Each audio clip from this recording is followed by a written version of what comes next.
How to turn off Reels on Facebook. Hello everyone, welcome back to our channel. So let's dive right in without wasting any time. Also make sure to watch this video till the end.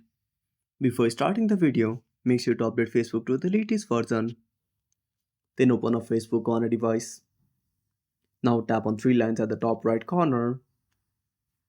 Now simply scroll down and tap on settings and privacy. Then go to settings.